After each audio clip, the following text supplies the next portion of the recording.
Hello dear students of class 11th। आज हम लोग जो हमारा रासायनिक नियंत्रण और समन्वय वाला जो अध्याय है, केमिकल कंट्रोल एंड कोऑर्डिनेशन, उसमें हम लोग आगे बढ़ते हैं। और उसमें मैंने कल आप लोगों को बताया था कि हमारी बॉडी के अंदर बहुत सारी अंतःस्रावी ग्रंथियां, बहुत सारी पिट्यूटरी ग्लैंड प्रेजेंट होती है और वो अलग अलग टाइप के हार्मोन्स हमारी बॉडी के अंदर स्त्रावित करती है, सिक्रेट करती है। और उन हार्मोन्स का हमारी बॉडी के अंदर एक स्पेसिफिक रोल होता है।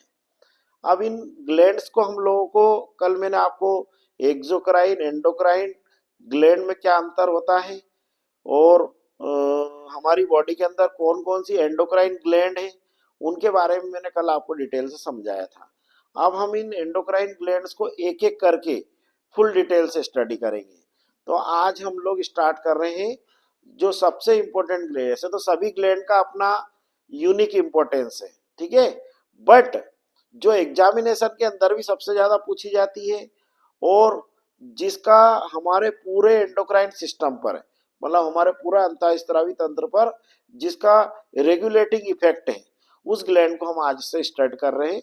उस ग्लैंड का नाम होता है पीयूष ग्रंथि, या अंग्रेजी में बोलते हैं इसको पिट्यूटरी ग्लैंड, ठीक है। अब सबसे पहले मैं आप लोगों को इससे रिलेटेड क्या क्वेश्चंस एग्जामिनेशन के अंदर आते हैं सबसे पहले वो बताता हूँ।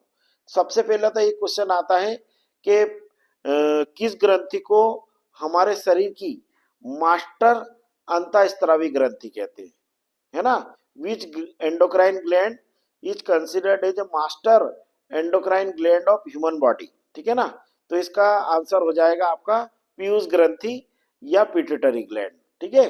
फिर उसके बाद कभी कभी ऐसा क्वेश्चन पूछते हैं इससे कि पिट्यूटरी ग्लैंड को मास्टर अंतःस्रावी ग्रंथि क्यों कहते हैं, why the pituitary gland is known as master endocrine gland.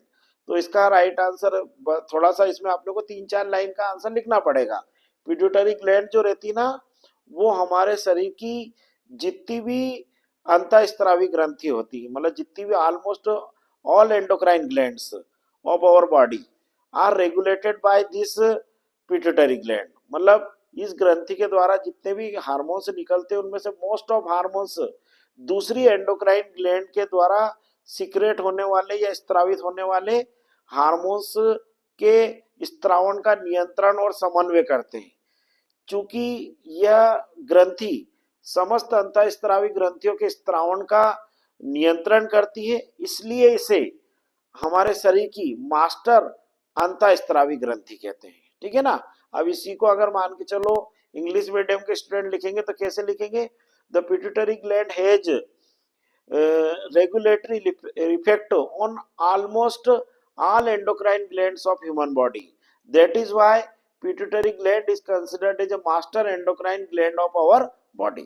ठीक है। अब ये हो गया आपका एक और छोटा सा क्वेश्चन। फिर उसके बाद पिट्यूटरी ग्लैंड जो रहती है, वो पिट्यूटरी ग्लैंड का बड़ा क्वेश्चन कैसे आता है। बड़ा क्वेश्चन जो कि आपको समझना बहुत ही इंपॉर्टेंट है, क्योंकि 11th लेवल पे तो कम से कम ये प्रश्न ज्यादा पूछा जाता है, ठीक है। तो जो पिट्यूटरी ग्लैंड है, वो पिट्यूटरी ग्लैंड को मैं आपको पूरा स्ट्रक्चर समझा देता हूँ।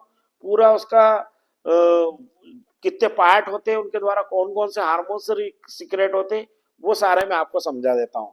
तो पहले सबसे पहले अब बात करते हैं कि हमारी बॉडी में पिट्यूटरी ग्लैंड कहाँ सिचुएटेड है, हमारे शरीर में पिट्यूटरी ग्रंथि कहाँ स्थित है।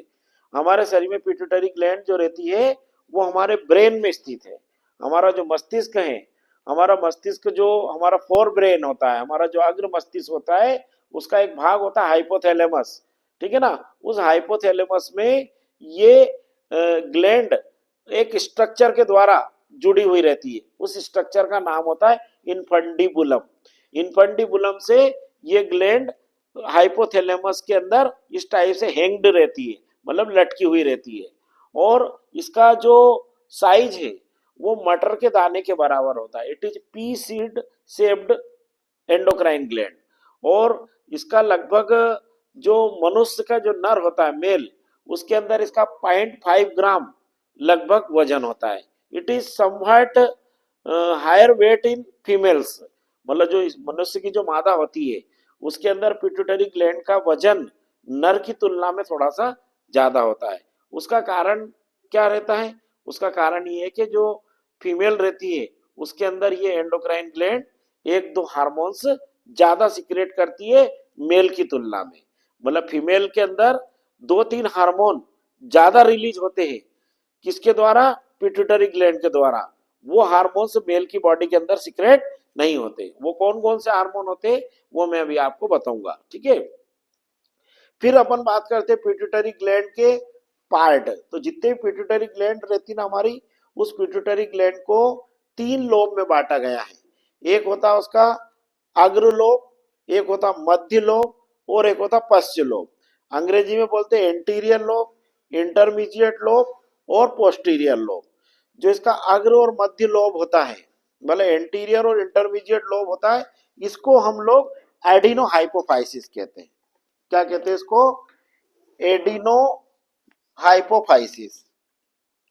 मतलब इस पार्ट का नाम क्या पड़ गया है? एडिनो हाइपोफाइसिस, है ना। फर्स्ट मतलब एक भाग, है ना। और इसका जो दूसरा भाग होता है, दूसरा जो लोब होता है वो उसका होता है न्यूरो हाइपोफाइसिस, ठीक है। तो पिट्यूटरी ग्लैंड के कितने लोब हो गए? ऐसे तो तीन है, पर तीन के जो तो शुरू के जो दो लोब है, एंटीरियर लोब और इंटरमीडिएट लोब, मतलब अग्र लोब और मध्य लोब, दोनों को मिलाकर एडिनो हाइपोफाइसिस कहते हैं। और जो पोस्टीरियर लोब है वो कहलाता न्यूरो हाइपोफाइसिस। अब जो एडिनो हाइपोफाइसिस वाला पार्ट जो रहता है वो पिट्यूटरी ग्लैंड का बड़ा पार्ट रहता है, ठीक है ना। और पिट्यूटरी ग्लैंड का एक नाम हाइपोफाइसिस भी होता है। हाइपोफाइसिस इसलिए होता है क्योंकि ये हाइपोथैलेमस के नीचे स्थित होती है, ठीक है ना। It is situated below the hypothalamus, hence the pituitary gland is also known as hypophysis, ठीक है ना। इसको हाइपोफाइसिस भी कहते हैं। तो इसका ये जो वाला भाग है एडिनो हाइपोफाइसिस हो गया और एक न्यूरो हाइपोफाइसिस हो गया। अब ये एग्जामिनेशन के अंदर 11th क्लास में ये क्वेश्चन पूछते हैं वो कि पिट्यूटरी ग्लैंड के एडिनो हाइपोफाइसिस के द्वारा स्त्रावित होने वाले हार्मोन्स के नाम और उनके कार्य लिखिए, है ना। मतलब एडिनो हाइपोफाइसिस वाले पार्ट से कौन से हार्मोन रिलीज होते हैं वो पूछ सकते हैं, या कभी कभी न्यूरो हाइपोफाइसिस वाले भाग से सीक्रेट होने वाले हार्मोन्स भी पूछ सकते हैं। इसलिए आपको क्लियर कट समझ में आना चाहिए कि एडिनो हाइपोफाइसिस से कौन से हार्मोन रिलीज होंगे और न्यूरो हाइपोफाइसिस वाले भाग से कौन से हार्मोन रिलीज होंगे, ठीक है। तो सबसे पहले हम लोग एडिनो हाइपोफाइसिस वाले भाग से निकलने वाले हार्मोन्स के बारे में बताते हैं। अगर न्यूरो हाइपोफाइसिस वाला पार्ट आ जाए तो फिर तो आपका बहुत शार्ट और सरल आंसर हो जाएगा। एडिनो हाइपोफाइसिस से ज्यादा हार्मोन निकलते हैं, उनमें पहला हार्मोन होता है इसका जीएच, या इसी को हम लोग एसटीएच भी कहते हैं, है ना। जीएच का मतलब होता है ग्रोथ हार्मोन, इसको हिंदी में बोलते हैं वृद्धि हार्मोन। और इसी का एक नाम होता है सोमेटोट्रोपिक हार्मोन। ये हार्मोन जो रहता है हमारी बॉडी के अंदर, हमारी बॉडी के अंदर ग्रोथ को, वृद्धि को नियंत्रित करता है। मतलब हमारी ग्रोथ मतलब फिजिकल और मेंटल, मतलब हमारी शारीरिक और मानसिक विकास को ये हार्मोन से रेगुलेट करता है, ठीक है ना। मतलब ये हार्मोन ऐसा क्या कार्य करता है जिससे हमारी बॉडी में से वृद्धि होती है? तो it promote the cell division, मतलब ये कोशिका विभाजन की क्रिया को प्रेरित करता है, स्पेशली माइटोसिस सेल डिवीजन को, जिसके कारण से हमारे शरीर की वृद्धि होती है, हमारे शरीर का विकास होता है। मतलब it lead to the growth and development of our body. अब एग्जामिनेशन के अंदर इस हार्मोन से रिलेटेड एक छोटा क्वेश्चन भी पूछते हैं। वो ऐसा क्वेश्चन पूछते हैं कि सपोज करो अगर मान के चलो किसी व्यक्ति के अंदर इस ग्रोथ हार्मोन का सिक्रेशन प्रॉपर ना हो, मतलब इस वृद्धि हार्मोन का स्त्रावण सही से ना हो, मतलब अल्प स्त्रावण हो जाए, इसका हाइपोसिक्रेशन हो जाए, तो कौन सी बीमारी होगी? तो द अंडर सिक्रेशन और the hyposecretion of growth hormone lead to the dwarfism, मतलब वृद्धि हार्मोन के अल्प स्त्रावण से बोनापन रोग होता है। और यदि इसका अति स्त्रावण हो जाता है, मतलब हाइपर सिक्रेशन, तो इसके कारण से बीमारी हो जाती है, उसको जाइगेंटिज्म कहते हैं। इसको हिंदी में बोलते हैं हम लोग भीम कायिता कहते हैं। इसमें मतलब व्यक्ति का शरीर एबनॉर्मल तरीके से बढ़ जाता है, उसकी काफी लंबा लंबा हो जाता है और बेशेप उसकी बॉडी हो जाती है। और सम टाइम इस बीमारी में एक और सिम्टम आता है कि कभी कभी हाथों की उंगलियां एबनॉर्मल साइड से बढ़ जाती है, तो इस बीमारी को एग्रोमेगली कहते हैं। तो वृद्धि हार्मोन की कमी से दोनापन रोग होता है, मतलब जिसको हम लोग अंग्रेजी में ड्वार्फिज्म कहते हैं। और इसके अति स्त्रावण से भीमकायता और एक्रोमेगली बीमारी होती है। ये आप लोग अच्छे से याद रखेंगे। दूसरा हार्मोन जो होता है वो इसके द्वारा सिक्रेट होता है, वो होता है टीएसएच। टीएसएच का पूरा नाम होता है थायराइड स्टिमुलेटिंग हार्मोन या थायराइड उद्दीपक हार्मोन। ये हार्मोन जो रहता है इस वाले भाग से रिलीज होकर थायराइड ग्लैंड में जाएगा और थायराइड ग्लैंड को ये स्टिमुलेट करेगा टू सीक्रेट थायरॉक्सिन हार्मोन। मतलब ये थायराइड ग्रंथि को थायरॉक्सिन हार्मोन स्रावित करने के लिए प्रेरित करता है। कौन सा हार्मोन? Thyroid stimulating hormone. ठीक है ना। तो ये भी एक बहुत इंपॉर्टेंट हार्मोन है जो एडिनो हाइपोफाइसिस के द्वारा रिलीज होता है। तीसरा हार्मोन होता है वो होता है आपका जीटीएच, गोनेडोट्रोपिक हार्मोन। गोनेडोट्रोपिक जो हार्मोन होता है ये हार्मोन ऐसे तो जन्म से पिट्यूटरी ग्लैंड रहती है हमारे अंदर, पर ये हार्मोन हमारी बॉडी के अंदर कब कब रिलीज होता है? जब हमारी हमारी बॉडी में लैंगिक परिपक्वता या सेक्सुअल मैच्योरिटी आ जाती है। जब जैसे ही जैसे ह्यूमन बीइंग की फीमेल के अंदर जैसे ही वन सेट सेक्सुअल मैच्योरिटी आती 13 ईयर, तो ये हार्मोन से रिलीज होने लगता है।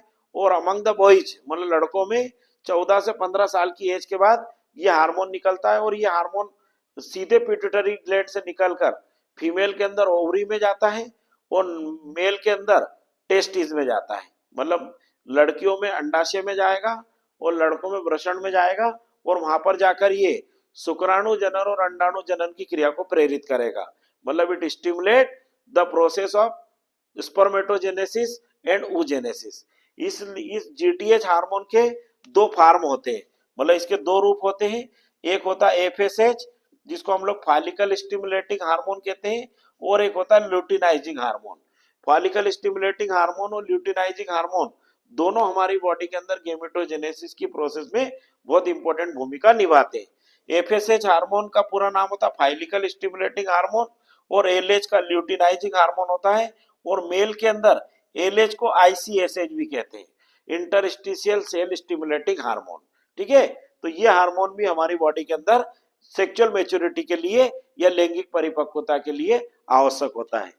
तीसरा हार्मोन वो एक, ये तीन हो गए। चौथा हार्मोन होता है आपका एलटीएच। एलटीएच हार्मोन का पूरा नाम होता है लेक्टोट्रोपिक हार्मोन। जैसे मैंने अभी आपको कहा था कि फीमेल के अंदर ये ग्लैंड थोड़ी सी बड़ी साइज की होती है। उसका बेसिक रीजन क्या होता है कि फीमेल के अंदर ये ग्लैंड एक दो हार्मोन ज्यादा रिलीज करती है। तो ये हार्मोन जो रहता है लेक्टोट्रोपिक हार्मोन या मेमोट्रोपिक हार्मोन भी कहते हैं, ये हार्मोन केवल फीमेल के अंदर सीक्रेट होता है। और ये भी कब फीमेल की बॉडी के अंदर सीक्रेट होता है? जब फीमेल पार्चुरेशन करती है, मतलब चाइल्ड बर्थ करती है। जब वो शिशु जन्म करती है तो उनकी जो स्तन ग्रंथियां होती है, जो उनकी मेमोरी ग्लैंड होती है, उन मेमोरी ग्लैंड से ये हार्मोन मिल्क इजेकुलेशन मतलब दुग्ध स्त्रावण की क्रिया को प्रेरित करता है। इसलिए इस हार्मोन को हम लेक्टोट्रोपिक हार्मोन कहते हैं। फिर उसके बाद अगला हार्मोन होता है एसीटीएच। एसीटीएच का पूरा नाम होता है एड्रिनोकोर्टिकोट्रोपिक हार्मोन। ये हार्मोन हमारी बॉडी के अंदर पिट्यूटरी ग्लैंड से निकलकर हमारी किडनी के ऊपर जो एड्रिनल ग्लैंड सिचुएटेड होती है, उन एड्रिनल ग्लैंड के कार्टेक्स वाले भाग में जाता है। और उस एड्रिनल ग्लैंड के कार्टेक्स वाले भाग को ये मिनरलोकोर्टिकोइड, ग्लूकोकोर्टिकोइड और somewhat sex hormone androgen male के अंदर और एस्ट्रोजन फीमेल के अंदर उन हार्मोन्स के सिक्रेशन को ये स्टिमुलेट करता है। मतलब एसीटीएच किस ग्लैंड को कंट्रोल करके रखेगा? एड्रिनल ग्लैंड को, not of entire adrenal gland but it's adrenal cortex part. उस ग्लैंड के एड्रिनल कार्टेक्स को ये तीन हार्मोन्स स्रावित करने के लिए प्रेरित करेगा। ठीक है। फिर उसके बाद होता है एमएसएच। इसका पूरा नाम होता है melanocyte stimulating hormone. Melanocyte stimulating hormone जो रहता है ये हमारे शरीर की जो हमारी जो स्किन रहती है, उस स्किन के अंदर क्रोमेटोफोर सेल्स होती है। उन क्रोमेटोफोर सेल्स को ये क्या काम करता है, मिलेनिन सिक्रेट करने के लिए स्टिमुलेट करता है। मिलेनिन हमारी स्किन का पिगमेंट होता है, और ऐसा माना गया है कि ये हार्मोन का एग्जैक्ट फंक्शन क्या है हमारी बॉडी के अंदर, it is not yet well known, ठीक है ना, ये आज तक भी अभी भी तक भी ज्ञात नहीं है। बट प्रोबेबल फंक्शन क्या कह सकते हैं हम लोग, ये हमारे स्किन के अंदर मिलेनिन के स्त्राव को कंट्रोल करता है, मिलेनिन के सिक्रेशन को कंट्रोल करता है।